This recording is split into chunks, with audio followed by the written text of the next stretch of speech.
Salut, bienvenue dans Travel Talk, le podcast qui vous partage des aventures uniques, intenses et incroyables de jeunes étant partis à l'étranger. Ce podcast est réalisé en partenariat avec l'organisme Web France, avec qui notre invité du jour est parti aux États-Unis. Bonjour Clément, merci d'être avec nous. Bonjour. Tu étais déjà notre invité lors d'un épisode racontant ton expérience au Cambodge, mais tu as aussi fait une année en programme high school aux États-Unis, c'est ça ? Oui. Du coup, tu peux nous décrire un petit peu ton expérience ? Alors, du coup, je suis parti l'année scolaire 2015-2016. C'était après le brevet, donc j'étais l'un des plus jeunes de la promo web. Ah ouais, quand même. Donc, c'était assez stressant de quitter aussitôt le berceau familial pour aller dans une famille d'accueil pendant un an. Et donc, je suis parti au Wisconsin. Mon lycée était à Chippewa Falls. Ok. Donc c'était une assez petite ville, c'était assez campagnard.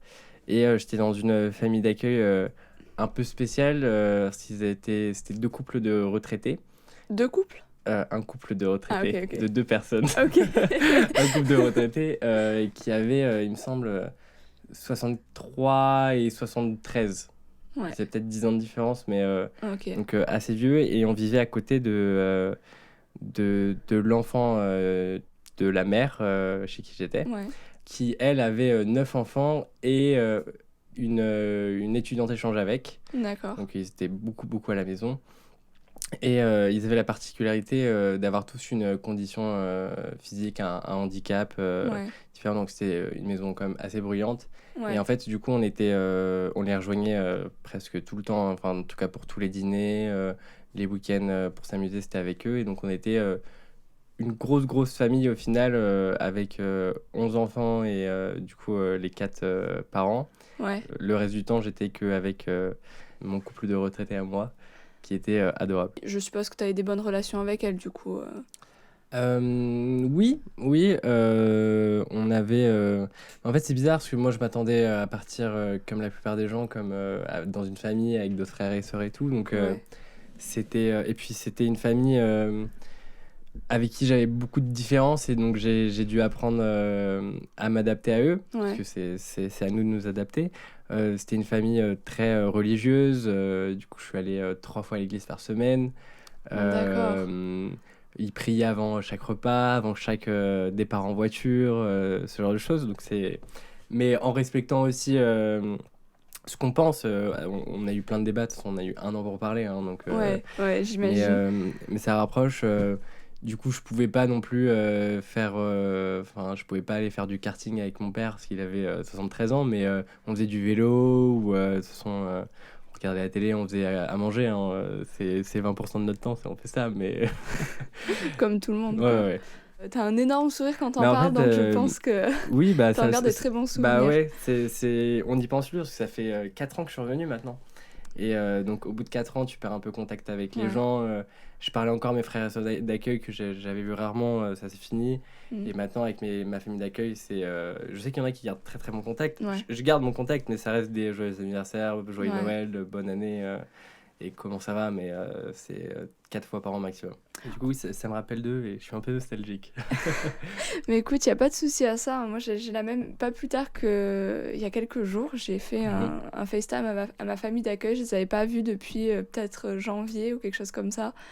Donc, ça fait toujours plaisir de les revoir. Hein. Puis il y a des gens qui ont la chance d'y retourner les voir. Ouais, ça c'est vrai que c'est pas donné à tout le monde. Ouais. Ça a dû te changer de ta vie en France, ça, non ? Et oui, ça a changé de mon quotidien en France, parce qu'avant j'habitais à Paris, et donc me retrouver surtout dans un petit village comme ça, on était 600 habitants, et en fait j'allais dans le lycée de la ville la plus grosse à côté. Ouais. Mon voisin, il allait chasser l'ours derrière la maison, quoi. Ah ouais, quand même, c'est vraiment Ouais. l'Amérique profonde, quoi. Ouais. D'accord. Et pour ceux qui ne situent pas trop le Wisconsin, Alors le c'est où ? Wisconsin, c'est à côté des lacs Michigan et en dessous de la frontière canadienne, et ça fait partie du Midwest, même si c'est plus à l'est au niveau des repères géographiques. Ok. Du coup, je suppose que tu as eu des hivers très froids. Je suis hiver très froid, j'ai survécu même plus, à des températures, la pire que j'ai eue, c'était moins 36. Ah ouais, ça commence à faire très très froid là. C'est même plus du froid, ça fait mal. Mais l'hiver là-bas dure d'octobre à mai, quoi. Il neige d'octobre à mai presque. Ah ouais. Il neige pendant 6 mois. Mais on s'habitue très vite en fait. Bizarrement, déjà je pensais être immunisé en revenant en France du coup. Sauf Ouais. qu'au premier -1 en France, j'ai commencé à ressortir les manteaux. Alors que là-bas en fait, dès qu'il faisait un -4 alors qu'on venait d'avoir 2 semaines de -20, Ouais. on sortait en t-shirt et on faisait un barbecue limite. Ah ouais. Vraiment. C'est vraiment contrastant, quoi. Ouais. Et est-ce que tu as fait du coup un petit peu des sports d'hiver là-bas ou pas du tout? Alors j'ai tenté un des sports d'hiver aux États-Unis, c'est le basketball. D'accord. Et en fait, j'ai pas tenu longtemps parce que les entraînements étaient avant les cours. Et déjà, les cours sont Le matin, tu veux le dire? matin. Fallait Wow. le rendez-vous était, je sais plus si c'était 5h30 ou 6h du matin. Oh, Donc c'était avant et après les cours. d'accord. Et en fait, non seulement j'étais avec des coéquipiers qui, eux, en faisaient depuis des années. Et donc j'étais un peu dans l'équipe B et aussi en vrai, le matin, c'est fait pour dormir. Ouais. Et pour donner un peu de contexte, les sports d'hiver aux États-Unis, c'est donc quand tu es au lycée, il y a plusieurs saisons de sport. Il y a plusieurs saisons de sport. Donc, et les sports d'hiver, c'est sur ce qui se passe pendant l'hiver en général, et c'est des sports d'intérieur, quoi. Du coup, t'as fait d'autres sports, d'autres activités extrascolaires là-bas? Ouais. Je suis arrivé malheureusement au milieu de la saison de football américaine Ouais. que j'aurais adoré faire, mais de toute façon c'est tout un système là-bas, c'est vraiment leur sport Ouais. sacré et je pense pas qu'ils auraient fait des concessions pour moi.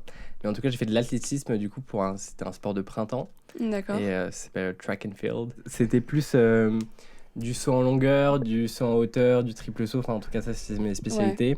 J'étais dans l'équipe du 4x4 100 relais aussi. J'ai fait quelques 100 mètres, des 110 mètres haies, des choses comme ça. Ouais. Mais vu que j'étais pas très bon, je suis resté dans les sauts. Et effectivement, du coup, il y a des championnats inter-écoles ou de niveau de plus en plus haut. Ouais.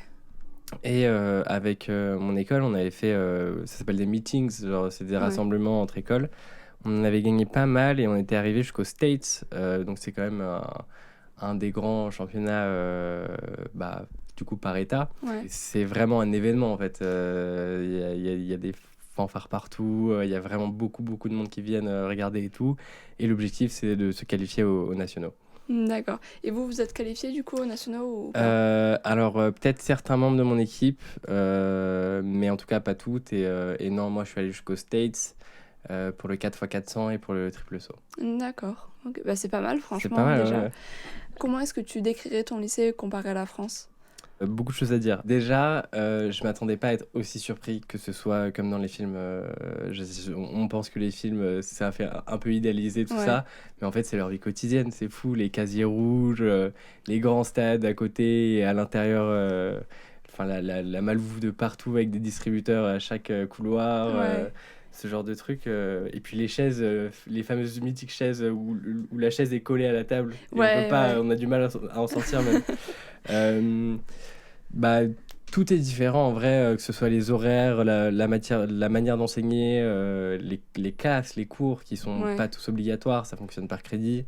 Il n'y a pas grand chose qui ressemble à la France en fait, hein, parce qu'on finit à 15h, en France on finit tous les jours à 18h. Ils mettent le point d'appui sur le sport aussi, alors qu'en France on s'en fout un peu. Et les profs ont une pédagogie aussi archi différente. Il va pas être aussi autoritaire qu'en France ou aussi exigeant.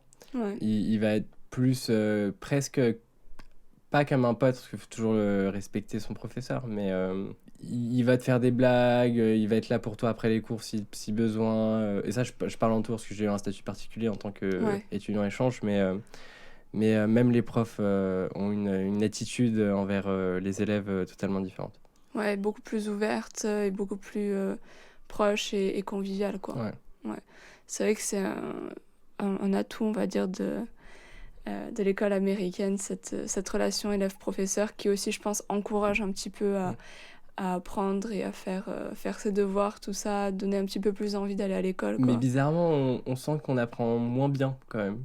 En plus, les tests, c'est facile, c'est des QCM partout. Enfin, je me rappelle, moi, mon final de maths, c'était un QCM, donc il suffit de faire un calcul. Imaginons que tu avais trouvé 25, tu as le choix entre -4, 26, 124 ou 1000. Tu choisis 26 parce que tu as trouvé 25. Au final, tu as des scores comme 93 sur 100 ou des trucs comme ça qui ne valent pas du tout. Et puis même, tu as le droit à des petites cartes de triche. à côté, ils te donnent genre une feuille A4 et ils disent tu peux rentrer ce que tu veux dans ta feuille A4 pour l'examen.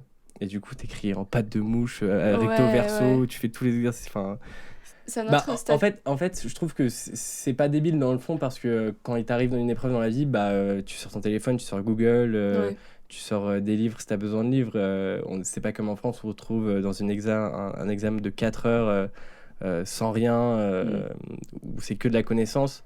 C'est vrai que c'est aussi, on pourrait critiquer ça, mais leur QCM d'une heure et demie ou ce genre de choses, c'est critiquable aussi, je pense. Je pense qu'il faut trouver un équilibre entre les deux, quoi. Ouais, c'est vrai, parce que moi, je suis partie du coup après le bac. Le concept des épreuves du bac où tu passes plusieurs heures, en fait, sur une seule épreuve à composer, peut-être à écrire 12 pages. Et eux, c'est des choses qui, genre, ils comprennent pas, en fait, comment est-ce que c'est possible. En fait, ils n'ont pas la méthode de travail. Ouais. Et je pense que même tous les étudiants échanges qui sont partis ont eu assez relativement et facilement de bonnes notes, je pense, aux États-Unis. Je me rappelle que mes profs, ils n'arrivaient pas à croire que j'arrivais à être dans des tops de classe alors que je parlais même pas la langue. Même en anglais, je crois que j'étais 2e ou 3e de classe. Juste parce que je savais où mettre les virgules. C'est tout. C'est la méthodologie ou des choses comme ça. Mais on a eu une méthode d'apprentissage beaucoup plus poussée et ce qui les rend pas plus bêtes, hein, mais ce qui fait qu'on a beaucoup plus de facilité sur des épreuves scolaires. Nous, on a l'habitude d'apprendre un cours en lisant, en le fichant, ce genre de trucs. Les Américains, quand ils sortent de cours, ils vont soit taffer dans leur taf au Starbucks ou au McDo, soit ils vont faire du sport et ils vont pas réviser, quoi. Ouais, c'est peut-être un petit peu plus aussi basé sur le développement personnel que le développement académique. Peut-être on pourrait le voir comme ça, non ? Je suis d'accord. Est-ce que tu as aussi voyagé là-bas sur place ? Alors oui, mes parents d'accueil, on a fait 2 road trips avec eux. Ouais. Bon, déjà, on a fait un trip jusqu'au Colorado, donc Wisconsin-Colorado, avec, on est passé par le Dakota du Sud, ce genre de choses, pour voir aussi un peu de leur famille. Le Colorado, c'est plus au sud, c'est ça ? C'est plus au sud et beaucoup plus à l'ouest aussi. Ouais. C'est presque la côte ouest, le Colorado, mais où j'y ai fait du ski en plus, donc c'était très sympa. Ah, nice. Et le premier road trip que j'ai fait... La Géorgie. On est descendu jusqu'au Géorgie, donc ce qui est quand même assez au sud aussi. Ouais. Ce qui fait qu'on a traversé en tout, je pense... C'est là où il y a Atlanta, c'est ça ? Il me semble. Ouais. J'ai dû traverser à peu près 14 États avec chacun des stops où j'ai fait le Mont Rushmore et tout, ce genre de choses. T'as vu beaucoup des États-Unis en fait. J'ai fait beaucoup des États-Unis, mais surtout beaucoup de campagne en fait. Parce que même le Colorado, j'étais pas à Denver, dans la grande ville, j'étais dans la petite ville où habitaient leurs enfants. J'avais fait New York avant. Ouais. On m'avait proposé mon organisme, parce qu'on a un organisme français WEP, et on a un organisme américain. Mais ils nous proposaient aussi des voyages. J'aurais pu partir à Hawaï avec un groupe d'étudiants en échange pour pas si cher, mais au final, je n'ai pas fait parce que c'était pendant les cours et des choses comme ça. Et j'ai réussi à faire un road trip aussi avec des amis. On n'est pas allé si loin, mais on allait à l'état d'à côté, le Minnesota, où il y a Minneapolis. Ouais. Donc Minneapolis, on a pas mal fait aussi. Et de toute façon, on a des activités avec du coup l'association américaine, avec en gros tous les étudiants échanges de Wisconsin qui avaient la même association américaine. On se retrouvait, on faisait des petits trips et tout. Après, ils nous avaient dit qu'ils nous emmèneraient à Chicago. C'est jamais fait, mais du coup, on a fait avec eux quelques villes du Wisconsin. On faisait des activités, je pense, une fois tous les 2 mois. Peut-être pour clarifier, du coup, en fait, quand on part avec WEP, on a WEP qui nous gère en fait en France et tout ça, mais qui nous trouve aussi un organisme partenaire aux États-Unis qui va s'occuper de... L'équivalent, ouais. Voilà, qui va s'occuper de trouver une famille, un lycée, etc. Et qui va être le correspondant aussi. Voilà, donc c'est pour ça qu'on a 2 organismes en fait quand on est parti. Bon, on va passer à quelques anecdotes sur ton expérience. Donc, tu as dit que aux États-Unis, les profs étaient un petit peu plus cool, un petit peu plus proches des élèves. Il paraît que tu as séché avec une prof. Oui, je m'entendais extrêmement bien avec ma prof de maths. Vraiment, toute l'année, c'était soit des blagues, mais genre des private jokes un peu, mais en cours. Et dès qu'elle avait du temps libre et moi aussi, en fait, on se retrouvait, on bouffait ensemble. Vraiment, je sais pas, on se sentait très très bien. Ouais. Et un jour... Elle m'a dit, donc c'était une heure avant que l'école se termine. Ouais. Elle me fait, bah viens, on va faire 1 heure, on va faire un tennis là. Et du coup, bah, j'ai réussi à sortir du lycée parce que c'est quand même un peu contrôlé. Ouais. Et on est parti faire un tennis tous les deux. C'était très sympa. On s'est même déjà retrouvés après les cours. On est allé voir un concert. On s'est partagé une pizza, ce genre de truc. Donc c'est un truc impensable à faire avec un de mes profs en France. Ça, c'est sûr. Vraiment. Et j'avais aussi une très très bonne relation avec mon professeur d'histoire et de psycho. Ouais. Parce que parfois, ils enseignent deux matières. Bah, c'était en fait un homme, je pense, l'un des plus matures et l'un des plus conscients de ce qui se passait dans le monde. Et donc, je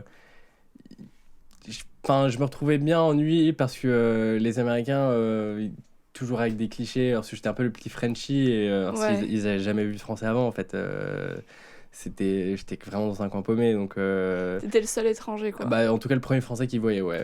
Ok. Peut-être pas le premier étranger, mais en tout cas mon prof d'histoire, ouais, on s'entendait bien. Il m'a emmené parce qu'il coachait une équipe de baseball à côté du lycée, et Ouais. il m'a emmené voir ses matchs ou ses entraînements. Pareil, il y a plein de fois on a mangé ensemble, et j'ai un prof qui m'a énormément surpris.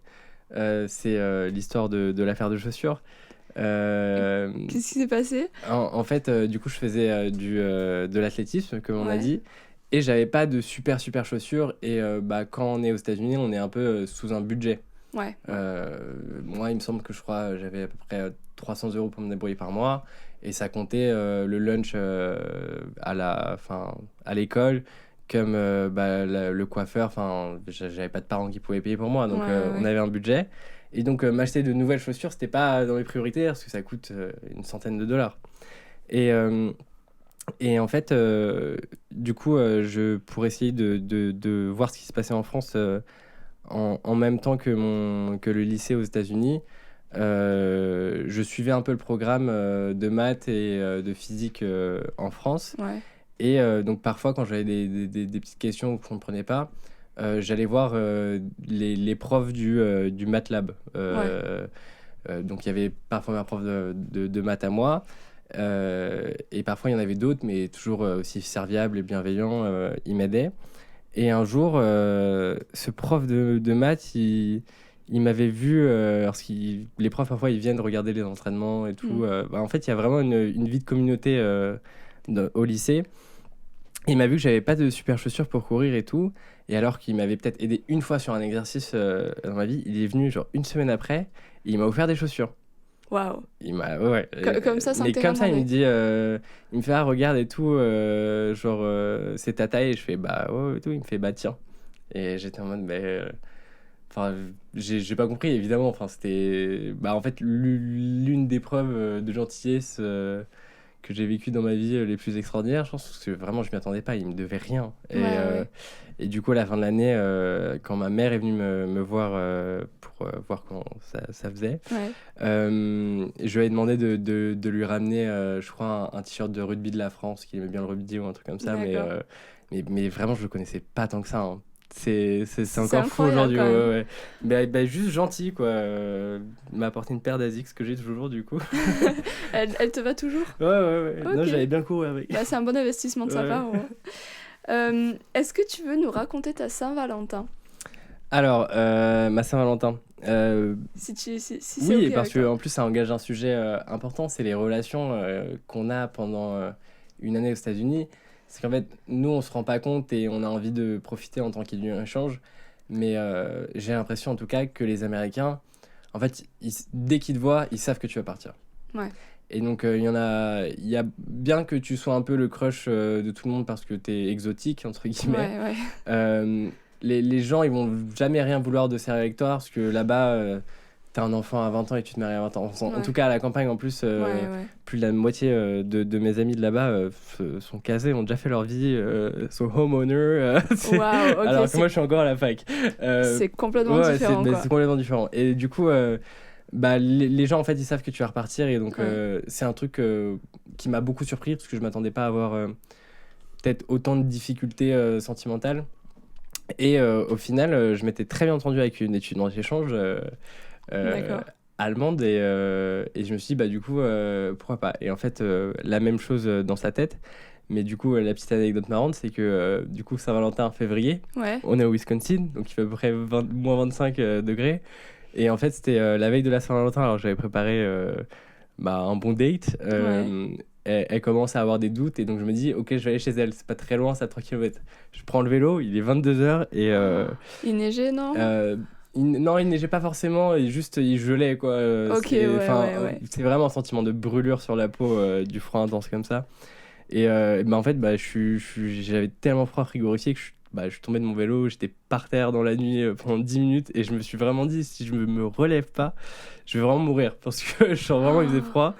Et au final, par adrénaline peut-être, mais il me restait 1 kilomètre, j'ai foncé et c'est son père d'accueil du coup qui m'a retrouvé et qui m'a foutu à la douche direct. J'étais bleu en fait, j'étais vraiment bleu. J'imagine. Mais qu'est-ce qu'on ferait pas par amour, quoi? Bah exactement. Et au final, ça n'a pas marché. Bon, c'est bien dommage. Pour conclure un petit peu tout ça, tu m'as dit que tu aurais aimé ne pas oublier que tu devais partir à la fin de l'année. Qu'est-ce que tu veux dire par ça? Je sais pas si c'est parce que j'étais un peu trop jeune aussi, mais bizarrement, déjà c'est une expérience qu'on aime tellement qu'on a envie d'y rester toute notre vie. Ouais. Et le départ est souvent dur. Mais même à 3 semaines du départ, j'arrivais pas à croire en fait que je partais. Et en fait, toute mon année, je l'ai faite comme si j'allais rester toute ma vie aux États-Unis, je pense. Ouais. Et à aucun moment, je me suis dit, oui, je vais rentrer un jour. Et du coup, je faisais ma vie de telle sorte. Et c'est vrai que parfois, j'aurais eu besoin d'un petit rappel de, tu vas rentrer, fais gaffe et prépare-toi. Parce que le retour en France, il est difficile en vrai, quand on s'y prépare pas en tout cas. Sauf que moi, du coup, après, j'ai dû refaire 2 ans de lycée. C'était atroce en allant États-Unis puis lycée. Mais c'est parce que... et puis, après, je suis parti en privé, du coup, pour pas perdre une année. Ouais. Mais je m'y attendais même, que ce soit les relations ou même... en fait, les amis, genre... je pense que c'est ça aussi qui m'a...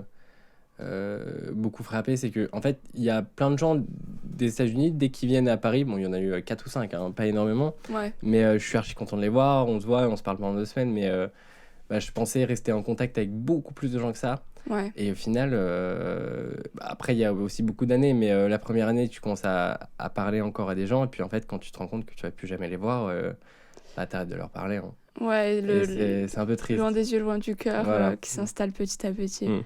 Mais je pense qu'en général, on garde contact vraiment avec 1 ou 2 personnes très très spécifiques, mais la plupart des amis, le temps fait son effet, quoi. Mais on s'en rend pas compte, hein.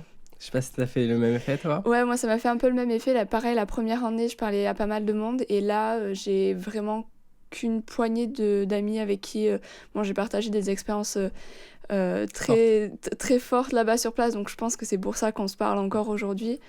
Mais sinon, ouais, pareil, j'ai perdu contact avec la majorité de mes amis. Après, c'est pas un drame non plus, quoi. En fait, c'est pas un drame, c'est juste... je m'y attendais pas. Moi, quand je me faisais des amis là-bas, j'étais cool, ils vont être là le jour de mon mariage, tu vois, dans 20 ans. Ouais. Alors qu'en fait, pas du tout. Mais je pense que ça marche comme ça partout Oui. dans la vie. Je pense que ça nous apprend un petit peu aussi qu'est-ce qui se passe une fois que les... Ah, mais c'est sûr, en fait, de compare A à Z, c'est une grande leçon de faire une telle expérience parce que, de 1, ça t'apprend à être autonome, mais Ouais. vraiment à 100%. Ça t'apprend une ouverture d'esprit et du monde exceptionnelle. Et surtout, en vrai, que ce soit le Cambodge ou les États-Unis, ce genre de voyage, même si j'ai adoré le pays, la culture, tout ça, machin, mais en fait, ça me fait aimer la France aussi. Ouais, de partir, tu te rends compte. Partir aussi loin et tout, et de me dire, en fait, en France, on a de la chance aussi d'être là, d'avoir de bonnes conditions de vie ou une bonne éducation ou de la bonne nourriture. Enfin, ça peut être sur plein de sujets, mais c'est vrai que déjà en France, on mange très bien. Ça, je pense, c'est indiscutable. mais ouais, non, ça fait aimer la France et surtout, ça te fait apprendre sur toi-même et c'est des grandes leçons de vie. C'est vrai, je suis tout à fait d'accord avec toi. Écoute, merci Clément d'avoir partagé ton expérience avec nous aujourd'hui. Pas de souci. C'était votre podcast Travel Talk, réalisé en partenariat avec l'organisme Web France. Et on se retrouve très vite dans un prochain épisode.